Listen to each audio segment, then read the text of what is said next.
Hello guys, welcome to my channel. I hope आप सब अच्छे होंगे। तो आइए शुरू करते हैं माय रूटलेस हस्बैंड का नेक्स्ट पार्ट।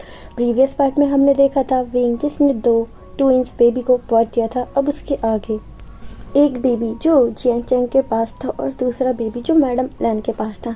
जियांग चैंग जो कि बस उसे देखे जा रहा था और उसे देखकर उसे बहुत अच्छा लग रहा था, क्योंकि जो वो बेबी था वो बिल्कुल विंग की तरह था। विंग की तरह उसके भी लिप्स के नीचे एक मोल था और उसके भी जो चिक्स थे उस पर डिम्पल पड़ रहे थे। चैंग जो कि बस उसे ही देख रहा था और वो स्माइल कर रहा था। वो 1 मिनट के लिए भी उस बेबी को किसी और को दे नहीं रहा था। वैन कुन वहाँ पे आती है और कहती है, चैंग ये तुम क्या कर रहे हो? तुम बेबी को किसी को दे क्यों नहीं रहे हो? चैंग कहता है, ये मेरे भाई का बेबी है, मैं किसी को नहीं दूंगा। और मैं इसका अंकल हूँ, मैं किसी को क्यों दूँ? सभी लोग जो चैंगी को देख रहे थे और सबके चेहरे पे एक स्माइल थी। ये समय जो था थोड़ा अच्छा था, सब लोग खुश थे। सब लोग अपनी परेशानी कुछ समय के लिए भूल चुके थे। और वहाँ पे मेंग्याओ आता है। मेंग्याओ जिसकी जो बेबी थी, मेंग्याओ जिसके पास उसकी बेबी थी, और वो वहाँ पे आता है और वो उस बेबी को दिखाकर कहता है, बेबी ये तुम्हारे लिटिल भाई हैं। और वो बेबी जो कि उस बेबी को देख रही थी जो मैडम एलन के पास था, उस बेबी की आंखें बंद थी और वो बहुत ज़्यादा क्यूट लग रहा था। उसने छोटा सा एक पाउट बना रखा था और उसके लिप्स जो कि बहुत ज़्यादा पिंक थे। सभी लोग जो बच्चों को देख रहे थे, बच्चे जो बहुत ही ज़्यादा खूबसूरत थे। सीन शिफ्ट करके हमें चैंग का दिखाया जाता है। चैंग जिसने जब से बेबी हुआ था उसे ले रखा था, उसने 1 मिनट के लिए भी वो बेबी किसी को नहीं दिया था। वो बेबी जो अचानक ही बहुत ज़्यादा रोने लगता है। वैन क्वीन जो कि गुस्से में चैंग की तरफ देख रही थी और वो कहती, चैंग बेबी को मुझे दो। चैंग जो कि अब थोड़ा डर जाता है और वो बेबी को वैन क्वीन को दे देता है। वैन क्वीन जो कि फिर मैडम लैन के पास आती है और कहती है, महारानी हमें विंग को होश में लाने की कोशिश करनी होगी। विंग को सोए हुए बहुत समय हो गया और शायद अब ये दोनों बच्चे भूखे हैं, तो आप मेरी बात को समझिए। मैडम लैन कहती है, ठीक है। उसके बाद जितने भी लोग थे सब लोग उस कमरे से निकल जाते हैं और वहाँ पे मैडम यू, मैडम लैन और वैन क्वीन थी। मैडम लैन जो कि अब बेबी को मैडम यू को दे देती हूँ और वो विंग के पास आती हैं और विंग के सर पे अपने हाथ फैला रही होती है और कहती हैं, विंग बेटा बेटा विंग। लेकिन विंग जो कि अभी तक नींद में ही था, वहाँ पर कुछ बर्तन में पानी रखा था। मैडम यू उसमें से पानी लेती हैं और विंग के फेस पे हल्का हल्के पानी से रब करती हैं। विंग जिसकी आंखें अब हल्की खुलती हैं। विंग जो कि बहुत ज़्यादा पेन में था, विंग उठता है। विंग जो कि उठने की कोशिश करता है लेकिन वो उठ नहीं पाता। वहाँ पर जो मैडम लैन होती है वो कहती है, विंग बेटा उठने की कोशिश मत करो, अभी तो बहुत ज़्यादा वीक हो और तुम्हें अभी उठना नहीं है।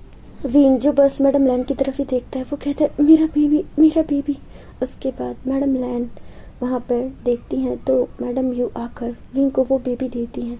विंग जो कि बस उसे देखता है और खुशी के मारे विंग की आंखों से आंसू बह जाते हैं। विंग कहते हैं, मैं आज बहुत खुश हूँ तुम्हें पाकर।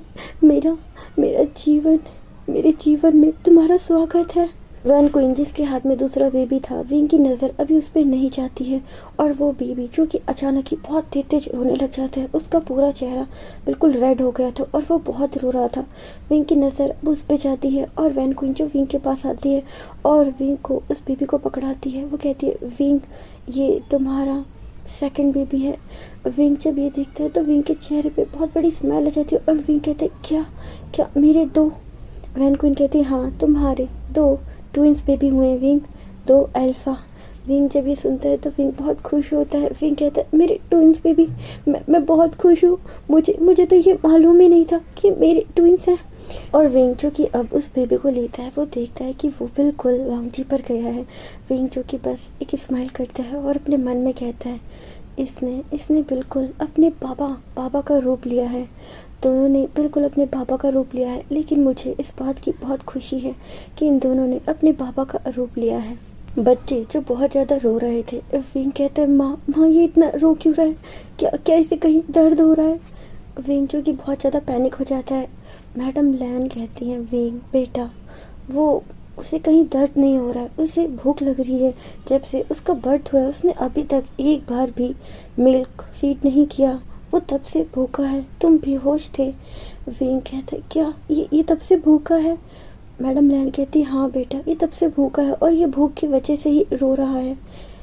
विंग कहते, लेकिन माँ वो नहीं रो रहा। वो ठीक तो है ना माँ?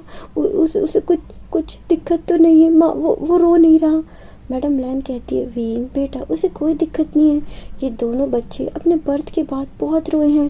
देखो इनका चेहरा भी कितना ज़्यादा लाल हो गया है। तुम्हें घबराने की ज़रूरत नहीं है।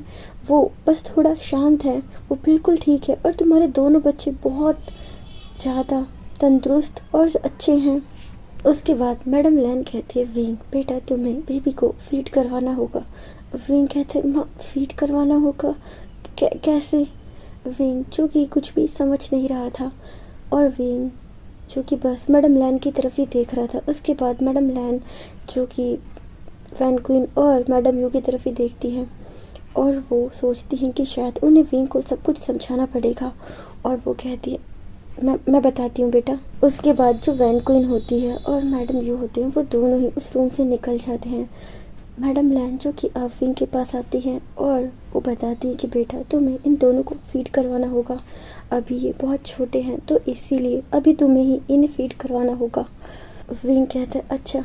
और फिर विंग जो कि बेबी को ले लेता है। उसके बाद वो जो अपने क्लॉथ है उसे हल्का रिमूव करता है, और विंग जो कि कोशिश करता है उसे फीड कराने की, पर वो करवा नहीं पा रहा था क्योंकि उसे ठीक से आ ही नहीं रहा था। वो कहता है, माँ माँ मैं क्या करूँ? मुझे समझ नहीं आ रहा। ये बेबी, ये बेबी क्या करूँ मैं? मुझे समझ नहीं आ रहा। मैडम जो लैन होती हैं वो एक स्माइल करती हैं और कहती हैं, बेटा तुम इतना घबरा क्यों रहे हो? तुम्हें मैं हूँ ना यहाँ पे सब कुछ सिखाने के लिए। तुम्हें घबराने की ज़रूरत नहीं है। और मैडम लैन जो कि बेबी का जो सर है उसे हल्का सा पकड़ती हैं और वो विंग के चेस्ट पे उसे टैप करती हैं। विंग देखता है कि वो बेबी अब फीड कर रहा था। विंग जिसके चेहरे पे एक स्माइल आ जाती है और वो कहता है, माँ शुक्रिया। मैडम लैन कहती हैं, बेटा तुम्हें शुक्रिया कहने की ज़रूरत नहीं है। मैं तुम्हारी माँ हूँ। मैं तुम्हें हर बात बताऊँगी। तुम्हें घबराने की ज़रूरत नहीं है। उसके बाद मैडम लैन जो विंग को एक ब्लैंकेट दे देती हैं और कहती हैं, बेटा मैं अभी आती हूँ। और वो भी उस रूम से निकल जाती हैं और विंग अकेला उस रूम में था। और विंग जो कि स्माइल कर रहा था, बेबी जो फीड कर रहा था, विंग जिसके हाथ बेबी के बालों में थे, और वो देखता है कि इसके बाल कितने ज़्यादा सॉफ्ट हैं, कितने ज़्यादा काले हैं। विंग आज जो कि बहुत अलग ही फीलिंग फील कर रहा था, उसे बहुत अच्छा लग रहा था। ये नया अनुभव, ये फीलिंग विंग के लिए बहुत ज़्यादा अलग थी। विंग जो कि आज बहुत खुश था और वो अपने बेबी के बालों पे हाथ फहरा रहा था। विंग देखता है कि जो दूसरा बेबी था वो कितना शांत है, वो चुपचाप लेटा है, वो रोया भी नहीं। विंग कहता है, तुम कितने शांत हो। और वो अपने दूसरे हाथ से उसके पैरों को टच कर रहा होता है। सीन शिफ्ट करके मैडम लैन का दिखाया जाता है जो कि अब उस घर से बाहर निकल चुकी थी। वो देखते हैं कि चैंग उन्हें घूर रहा था और वो अंदर आने की कोशिश करता है। मैडम लैन कहती है, तुम कहाँ जा रहे हो? चैंग कहता है, मैं बेबी के पास जा रहा हूँ। मैडम लैन कहती है, तुम अभी अंदर नहीं जा सकते। चैंग कहता है, क्यों नहीं जा सकता? मैडम लैन कहती है, क्योंकि विंग बेबी को अभी फीड करवा रहा है। चैंग जब ये सुनता है तो वो जो कि अंदर जाने वाला था वो अपने पैरों को रोक लेता है और फिर वो वहीं पर रुक जाता है। विंग जिसने अब एक बेबी को फीड करा दिया था और वो दूसरे बेबी को लेता है, वो देखता है कि वो सो रहा था। उसका क्यूट सा पाउट विंग अपनी नोज़ को उसकी नोज़ से रब करता है और कहता है, कितने शांत हो तुम, कितने प्यारे हो, तुम्हारा मेरी दुनिया में स्वागत है। और वो उसके फोरहेड पे एक किस करता है और फिर उसे भी फीड करवा रहा था। वो बेबी जो कि सो रहा था और वो नींद में ही अब फीड कर रहा था।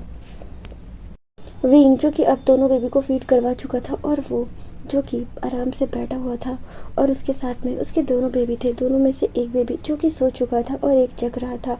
वहाँ पर फिर थोड़ी देर बाद चैंग आता है। विंग चैंग को देखता है तो कहते, चैंग चैंग चैंग जिसके चेहरे पे एक बड़ी सी स्माइल थी, और वो आके विंग के पास बैठ जाता है और कहता है, विंग देखो ना, ये कितना सुंदर है, ये कितना प्यारा है, और ये कितना छोटा है। विंग जिसके चेहरे पे एक हल्की सी स्माइल होती है और वो कहते हैं, हाँ इसका अभी ही जन्म हुआ है इसीलिए ये इतना छोटा है। और विंग जो कि बस उसके फिंगर को ही देख रहा था और वो उस पे हाथ फैला रहा था। चैंग भी जो कि बेबी को देख रहा था और वो कहता है, विंग क्या मैं इसे ले सकता हूँ? विंग कहता है, चैंग लेकिन ये सो रहा है। चैंग कहता है, फिर भी मैं इसे लेना चाहता हूँ, और वो उठा के उस बेबी को ले जाता है।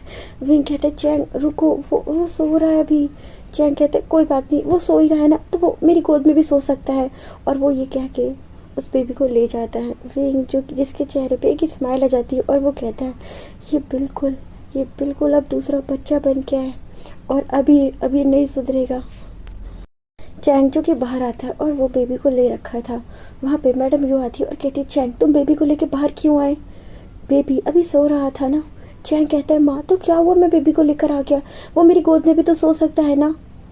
मैडम यू जो कि बस अब चैंग को ही देख रही थी और कहती हैं इसका बचपना कब ख़त्म होगा, इसकी शादी की उम्र हो गई है और इसकी शादी भी होने वाली है, लेकिन देखो बचपना अभी तक ख़त्म नहीं हुआ है, बच्चे को ये छोड़ नहीं रहा। वहाँ पे वांगची आता है और वो भी चाहता था कि वो उस बेबी को ले, लेकिन चैंग उसे बिल्कुल नहीं देता और कहता है अब तुम यहाँ से चले क्यों नहीं जाते। वांगची जो कि चैंग की तरफ ही देख रहा था। मैडम यू जो कि चैंग को डांटती है और कहती है तुम ये क्या कह रहे हो चैंग। चैंग कहता है हाँ मैं सही कह रहा हूँ, ये लोग यहाँ से चले क्यों नहीं जाते माँ, क्यों नहीं चले जाते। मैडम लैन वहाँ आती है और कहती है हम यहाँ से ऐसे नहीं जा सकते, हम विंग और बच्चे को लिए बिना नहीं जा सकते। लैन क्लैन विंग का घर है और इन बच्चों का भी, ये वहीं रहेंगे। चैंग कहता है नहीं ये वहाँ नहीं रहेंगे, इनका घर चियांग क्लैन है और ये वहीं रहेंगे। मैं कह रहा हूँ ये दोनों वहीं रहेंगे, ये लैन क्लैन नहीं जाएंगे और विंग भी लैन क्लैन नहीं जाएगा। वहाँ पे सभी लोग आ जाते हैं और फिर उन सब के बीच में बहस होना शुरू हो जाती है। चैंग जो कि अड़ा हुआ था कि नहीं विंग नहीं जाएगा लैन क्लैन, और मैडम लैन और वांगची जो कि यही कह रहे थे कि हम विंग को वहीं ले जाएंगे, हम विंग का ध्यान रखेंगे। चैंग कहते नहीं मैंने कहा ना मेरा भाई वहाँ नहीं जाएगा, मैं अपने भाई को दोबारा से उस नर्क में नहीं भेजूंगा। जियांग फैमिना कहते चैंग ये तुम क्या कह रहे हो, विंग का घर लैन क्लैन ही है, विंग की शादी हुई है। चैंग कहते शादी हो चाहे कुछ भी हो, पर मैं नहीं मानता मैं विंग को अपने साथ ही ले जाऊंगा, मैं विंग को लैन क्लैन कभी जाने नहीं दूंगा। ये कहकर चैंग फिर वापस उसी कमरे में आ जाता है जहाँ विंग था और वो जो डोर को बंद कर लेता है और वो विंग के पास आता है। विंग जो कि बेबी को देख के स्माइल कर रहा था। चैंग कहता है विंग क्या मैं कुछ तुमसे मांग सकता हूँ। विंग कहते चैंग ये तुम क्या कह रहे हो। चैंग कहते हाँ मुझे तुमसे एक वादा चाहिए, बोलो वादा करोगे। विंग कहता है कैसा वादा। चैंग कहता है पहले मेरे हाथ पे अपना हाथ रखो और वादा करो, जो मैं कहूँगा तुम मुझे मानोगे, वादा करो। विंग जो कि बस हैरानी से चैंग की तरफ देख रहा था। चैंग कहता है विंग वादा करो, मैं तुम्हारा भाई हूँ ना, तुम मुझसे प्यार करते हो ना। विंग कहता है हाँ चैंग मैं तुमसे प्यार करता हूँ और मैं तो तुम्हारी हर बात मानता हूँ ना। चैंग कहता है ऐसे नहीं, वादा करो, और वो विंग का हाथ अपने हाथ पे रखवा लेता है और कहता है मुझसे वादा करो कि तुम अभी लैन क्लैन नहीं जाओगे, तुम मेरे साथ जियांग क्लैन जाओगे। विंग जो कि चैंग की तरफ ही देख रहा था और वो कहते चैंग ये तुम क्या कह रहे हो। चैंग कहता है मैंने जो कहा है, तुमने मुझसे वादा किया है, अब तुम मुझसे मुकर नहीं सकते, बोलो ना विंग बोलो ना। चैंग जो कि अब पूरा रुआसा हो चुका था और वो कहता है तुमने वादा किया है, तुम मेरे साथ चलोगे, बोलो वादा किया है ना। विंग जो कि बस चैंग को ही देख रहा था और वो चैंग के आंसू पोंछता है और कहता है ठीक है, जैसा तुम चाहते हो वैसा ही होगा, अगर तुम चाहते हो कि मैं लैन क्लैन ना जाऊँ तो मैं नहीं जाऊँगा। चैंग जो बहुत खुश हो जाता है और वो सीधा दूसरे बेबी को भी विंग के पास लेटा देता है और फिर रूम से बाहर निकल जाता है और कहता है सबके सामने जाकर विंग ने अपना फैसला मुझे बता दिया है और विंग ने कहा है कि वो लैन क्लैन वापस नहीं जाना चाहता। वांगची जब ये सुनता है तो उसकी आंखों में आंसू आ जाते हैं और सभी लोग लैन क्लैन वाले जैसे कि मैडम लैन मेंग याओ सभी लोग दुखी हो जाते हैं। मैडम यू कहती है मैं एक बार विंग से बात करना चाहती हूँ।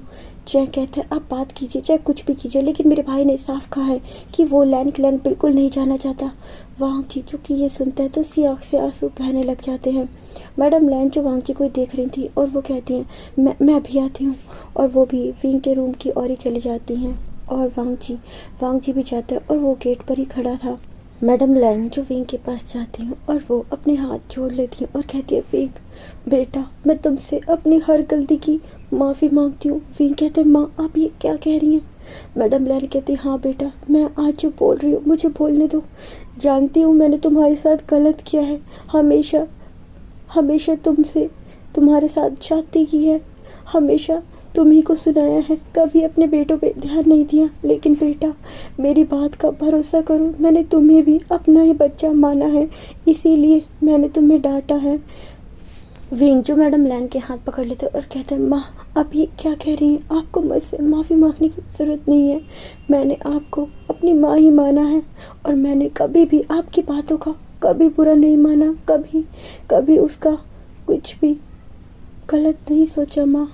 विंग जो कि अपने मन में यही सोच रहा था, माँ मुझे माफ़ करना, लेकिन मुझे ये करना पड़ रहा है, मैंने चैंग से वादा किया है और अगर मैंने अभी इस समय ये वादा तोड़ा तो चैंग बिल्कुल टूट जाएगा, मैं उसे रोता हुआ नहीं देख सकता, मुझे माफ़ करना माँ, जो मैं करने जा रहा हूँ मुझे माफ़ करना।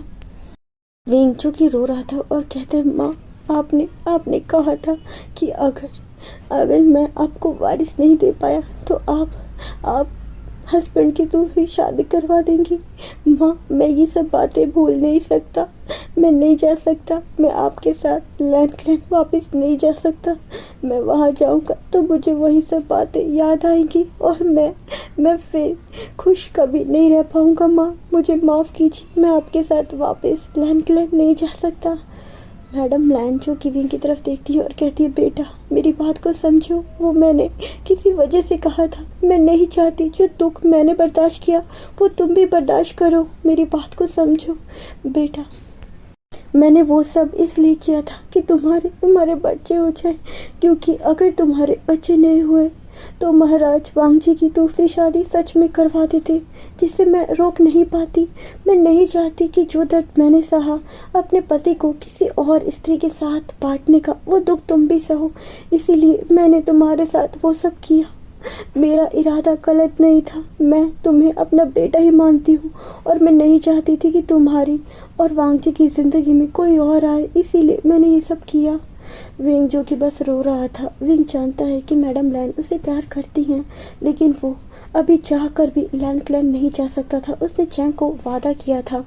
मैडम लैन जो विंग की तरफ देखती हैं और कहती हैं, बेटा एक बार माफ़ कर दो, क्या अपनी माँ को एक बार माफ़ नहीं कर सकते, एक बार माफ़ कर दो, गलती तो इंसान से ही हो जाती है, मेरे वांग जी को माफ़ कर दो, वो अभी वहाँ खड़ा है, वो हमारी सारी बातें सुन रहा है।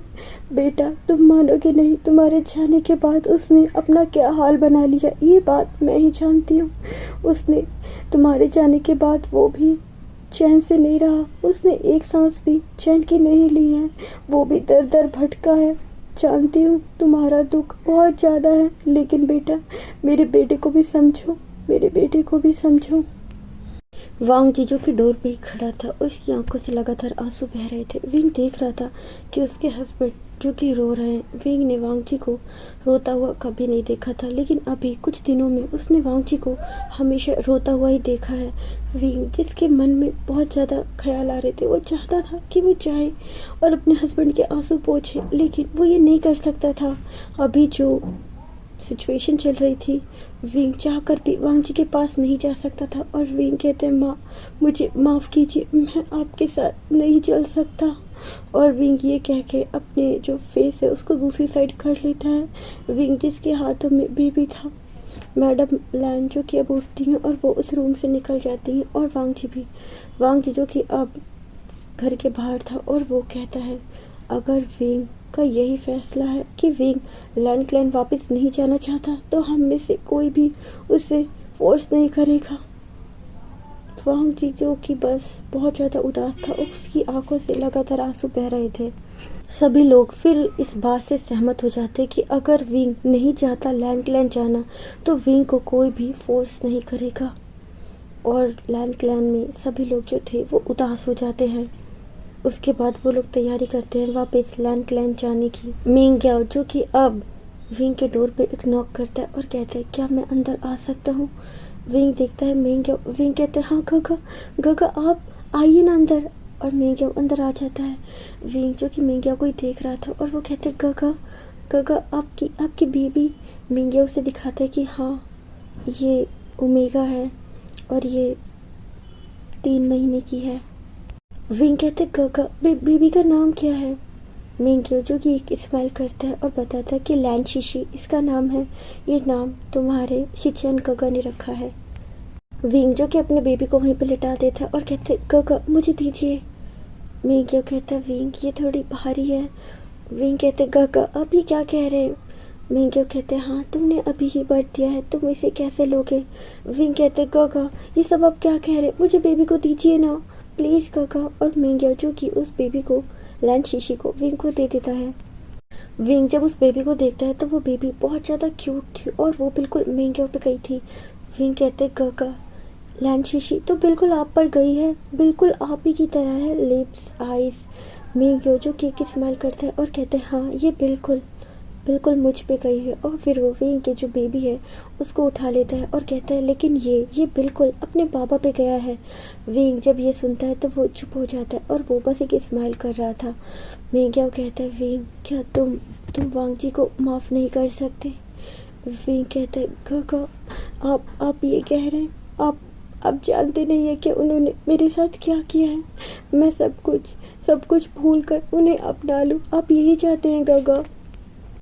मिंग्यो कहते नहीं मैं तुम्हें वांग जी को माफ़ करने के लिए नहीं कह रहा हूँ, लेकिन मैं ये नहीं चाहता कि तुम हमसे दूर हो जाओ। विंग मैं तुम्हें बहुत प्यार करता हूँ, जब से तुम गए हो मुझे बिल्कुल भी अच्छा नहीं लगता। मैं हमेशा तुम्हारे बारे में सोचता हूँ। और विंग वांग जी ने जो भी किया वो एक गलत फहमी थी। जानती हूँ उस मतलब जानता हूँ वांग जी ने जो किया उससे भुलाया नहीं जा सकता। विंग कहते फिर गागा। मिंग्यो कहते लेकिन तुम ये भी तो समझो ना, ये बच्चे हैं, इन्हें भी तो अपनी ग्रैंड माँ ग्रैंड पा अंकल आंट इन सब का प्यार चाहिए। क्या तुम इन्हें इनके प्यार से इनके परिवार से दूर रख पाओगे। विंग जो कि बस उस बच्चे की तरफ ही देख रहा था और विंग कहता है गागा मैं नहीं जानता कि भविष्य में क्या होगा, मैं बस अभी इतना ही जानता हूँ कि मैं अभी लैंड क्लैन नहीं जाना चाहता। मिंग्यो जो कि विंग के बालों पे अपना हाथ फहराता है और कहता है मैं तुम्हें फोर्स नहीं करूँगा, तुम जब चाहे तब आ सकते हो, वो तुम्हारा घर है और वहाँ पर हमेशा तुम्हारा इंतज़ार है। जब तुम्हें ऐसा लगे कि तुम अपने घर आना चाहते हो तो तुम आ सकते हो, तुम्हारे लिए हमेशा उस घर के दरवाजे खुले हैं। विंग जो मिंग्यो को हक करता है और कहता है शुक्रिया गोगो शुक्रिया। मिंग्यो कहता है मैंने तुमसे पहले भी कहा है मुझे शुक्रिया मत कहो, मैं तुम्हें अपना छोटा भाई मानता हूँ और भाइयों के बीच कभी शुक्रिया नहीं आता। विंग कहता है गागा। उसके बाद मिंग्यो जो कि दूसरे बेबी को देखता है वो भी अब उठ चुका था। मिंग्यो दोनों बेबी को ले लेता है और कहता है विंग ये दोनों में से बड़ा कौन है। विंग कहते गागा ये जो आपकी गोद में है जो भी जग रहा है जिसके लिप्स के नीचे तिल है ये बड़ा है, ये 10 मिनट पहले हुआ था, और वो जो सो रहा है वो छोटा है। मिंग्यो देखता है कहता है ये बिल्कुल वांग जी की कॉपी है और वो हंस रहा होता है। मिंग्यो उन बच्चों को देखता है और कहता है तुम दोनों लिटिल अपनी बहन से मिलने जल्दी आना, तुम्हारी बहन को बेसब्री से तुम्हारा इंतज़ार है। ये कहकर वो दोनों बच्चों के फोरहेड पे किस करता है और फिर उन्हें वहाँ लिटा देता है। विंग से फिर अपनी बेबी लेता है और कहता है विंग अब मैं चलता हूँ। विंग जो कि बस मिंग्यो को देख रहा था, विंग जिसकी आंखों में आंसू थे। मिंग्यो कहता है विंग तुम्हारा इंतज़ार रहेगा और एक उम्मीद रहेगी कि तुम हमसे मिलने ज़रूर आओगे ना विंग। विंग कहते हैं हाँ काका आऊँगा मैं। और फिर मिंग्यो जो कि वहाँ से चला जाता है। विंग जो कि मिंग्यो को जाता हुआ देख रहा था और कहते काका मैंने भी आपको बहुत मिस किया, लेकिन मैं अभी लैंड क्लैन नहीं जा सकता। और विंग यही सोच रहा था। उसके बाद विंग का जो बेबी सो रहा था वो रोने लगता है। विंग उसे गोदी में ले लेता है और फिर उसे फीड कराने लग जाता है। सीन शिफ्ट करके हमें थोड़ी देर बाद का दिखाया जाता है। विंग जो कि अब थोड़ा ठीक था और वो बैठा था, उसके साइड में ही उसके दोनों बच्चे लेटे हुए थे। वहाँ पर लैंड क्लैन के अब सभी लोग आते हैं और वो विंग से आखिरी विदाई मतलब मिलने आए थे। सभी लोग जो बच्चों को देख रहे थे, उसके बाद जो महाराज कुरन आते हैं वो विंग के पास आते हैं और विंग के सर पे बहुत प्यार से हाथ फेराते हैं। ये पहली बार था कि महाराज कुरन ने किसी के सर पे बहुत प्यार से हाथ फेराए और वो कहते हैं बेटा अपना ध्यान रखना और हमारे बच्चों का भी। विंग जो कि उनकी बात सुनता है और कहता है जी। उसके बाद जो महाराज कुरन थे वो वापस दूर खड़े हो जाते हैं और वो बस बेबी को ही देख रहे थे। मैडम लैंड जो कि फिर विंग के पास आती हैं और उनके हाथ में एक चेन थी और वो उस बेबी को पहना देती हैं और कहती हैं, बेबी अभी तो मेरे पास एक है लेकिन मैं जल्द ही तुम्हारे लिए भी लाऊंगी। और वो उस बेबियों के जो फोरहेड है उस पर किस करती हैं। सभी लोग जो रूम से बाहर जा चुके थे, अब वहाँ पे वांगजी था बस और चैंग चैंग। वैन क्वीन जो चैंग को गुस्से से घूरती और कहती, चैंग चलो बाहर। चैंग कहता, नहीं मुझे यहीं पे रहना है। वैन क्वीन जो चैंग को घसीट कर बाहर ले जाती है और चैंग जो कि वैन क्वीन पे गुस्सा करता है, लेकिन फिर भी वैन क्वीन उसे ले जाती है। अब वहाँ पे विंग और वांगजी थे। वांगजी जो विंग के पास आता है और वो बस विंग को देख रहा था। विंग जिसने अपनी नज़रें नीचे झुका रखी थी, वांगजी आता है और वो आकर सीधा विंग के फोरहेड पे एक किस करता है और विंग के हाथ पकड़ लेता है। विंग जिसने नज़रें अभी तक नहीं उठाई थी, वांगजी कहता है, शुक्रिया मेरी ज़िंदगी में आने के लिए, मुझे इतने प्यारे प्यारे बच्चे देने के लिए। जानता हूँ तुम अभी मेरे साथ जाना नहीं चाहते, पर फिर मैं तुमसे बस इतना ही कहना चाहता हूँ कि तुम्हारा जब मन करे तुम लैन क्लैन आ सकते हो। उस घर में हमेशा तुम्हारा स्वागत है। और मैं बस इतना ही कहना चाहता हूँ, तुम जहाँ भी हो बस ध्यान से रहो, अपना और अपने बच्चे का बहुत ध्यान रखो। मैं तुमसे और मेरे बच्चों से बहुत प्यार करता हूँ। मेरे जीवन में बस तुम्हारे अलावा कोई और नहीं है। और बस वो ये कह रहा था, उसके बाद वो अपने बच्चों को गोद में ले लेता है। विंग जो कि बस उसे देख रहा था। वांगजी कहता है, विंग दूसरे बेबी को लेने में मेरी मदद करो। विंग फिर दूसरे बेबी को भी उठा के वांगजी की गोद में दे देता है। वांगजी जो कि बस उन बेबी को ही देख रहा था और उसकी आंखों से एक आंसू गिर जाता है और वो सोचता है, इस समय मैं तुम दोनों के और विंग के साथ रहना चाहता था, लेकिन क्या करूं, मैंने काम ही ऐसा किया है कि मेरे साथ अब कोई रहना ही नहीं चाहता। विंग जो कि वांगजी की ये सारी बातें सुन रहा था और वो कुछ नहीं कहता। उसके बाद वांगजी जो बेबी को बस देखता है और उनके फोरहेड पे फिर से किस करता है और उन्हें वहाँ पे लिटा देता है और कहता है, विंग मुझे तुम्हारा इंतज़ार रहेगा। ये कह के वो उस रूम से निकल जाता है। विंग जो कि रो रहा था और वो अपने आंसू पोंछता है और कहता है, हस्बैंड मैं भी आपके साथ रहना चाहता हूँ, पर क्या करूँ, अभी नहीं रह सकता। और विंग जो कि बस अपने आंसू पोंछ लेता है। शिफ्ट करके हमें वांगजी का दिखाया जाता है। वांगजी जो कि शुयांग के पास आता है और कहता है, तुमने मेरी बहुत मदद की है और तुम्हारी वाइफ ने मेरी फ्रेंड का बहुत ज़्यादा ध्यान रखा है। इसके लिए मैं तुमसे बस शुक्रिया कहना चाहता हूँ। और उसके हाथ में एक पाउच होता है जिसमें कि बहुत सारी मनी होती है और वो शुयांग की तरफ बढ़ाता है। शुयांग कहता है, राजकुमार मैंने ये फ्रेंड का ध्यान किसी लालच में आके नहीं रखा, मुझे तो पता भी नहीं था। मुझे बाद में पता चला था कि वो फ्रेंड है। मेरे लिए हर इंसान मूल्यवान है। अगर वो किसी क्लैन की फ्रेंड नहीं भी होती तो भी मैं उनका ध्यान रखता। मैंने ये सब कुछ किसी लालच में आकर नहीं किया है, तो आपको मुझे ये पाउच देने की कोई आवश्यकता नहीं है। वांगजी जो कि बस उस पाउच को पीछे कर लेता है और कहता है, मैं तुमसे माफ़ी मांगना चाहता हूँ। शुयांग कहता है, कैसी माफ़ी? वांगजी कहता है, मैंने तुम्हारे साथ गलत किया, तुम पे भरोसा नहीं किया और तुम्हें उस क्लैन से निकाला, मुझे माफ़ कर देना। शुयांग कहता है, वो बस एक गलतफहमी थी और राजकुमार मैं उसे भूल चुका हूँ, आप भी उसे भूल जाइए और आप एक नए भविष्य की ओर आप कदम रखिए। आपके बच्चे हैं, आपकी पत्नी है, आपसे बस यही निवेदन है कि आप फुरैन का और बच्चों का ध्यान रखें। वांगजी कहता है, मैं बस तुमसे एक आखिरी बात कहना चाहता हूँ, अगर तुम चाहो तो तुम दोबारा से लैंड क्लैन में आकर काम कर सकते हो और तुम्हें वही इज्जत दी जाएगी जो सभी लोग को दी जाती है। शुयांग जो कि बस वांगजी की तरफ देखता है और कहता है, राजकुमार लेकिन मैं कैसे? वांगजी कहता है, वो गलती मेरी थी, अगर तुम चाहो तो मैं सबके सामने तुमसे माफ़ी मांग सकता हूँ। शुयांग कहते हैं, नहीं राजकुमार आप ये क्या कह रहे हैं? वांगजी कहता है, हाँ तो फिर तुम चाहो तो तुम लैंड क्लैन में आकर वापस काम कर सकते हो और तुम्हारे रहने की वहाँ पे व्यवस्था की जाएगी तो तुम रह सकते हो। शुयांग कहता है, शुक्रिया राजकुमार। और फिर वांगजी वहाँ से चला जाता है। लैंड क्लैन के सभी लोग अब तैयार थे उस गांव से जाने के लिए। वहाँ पे Chang, Van queen, madam Yu और जंग फैमिली खड़े थे। जंग फैमिली जो कि आगे आते हैं और कहते हैं, महाराज आप जब चाहें हमारे क्लैन आ सकते हैं विंग से मिलने। चैंग जो कि गुस्से में अपने बाबा की तरफ देख रहा था और वो कहता है अपने मन में, बाबा बाबा को क्या हो गया है, बाबा इन लोगों को क्यों इतना फोर्स कर रहे हैं, इनसे इतने अच्छे से बात कैसे कर सकते, जबकि इन्होंने तो विंग के साथ कितना बुरा किया है। मैडम लैंड जो मैडम यू के पास आती हैं और कहती हैं, आपसे एक गुजारिश चाहती हूँ, मेरे विंग और मेरे बच्चों का ध्यान रखना। मैं अपनी अमानत आपके पास छोड़ के जा रही हूँ, उसका ध्यान रखना। मैडम यू कहती हैं, हाँ महारानी, मैं ध्यान रखूँगी और आप भी जब चाहें हमारे क्लैन आ सकती हैं।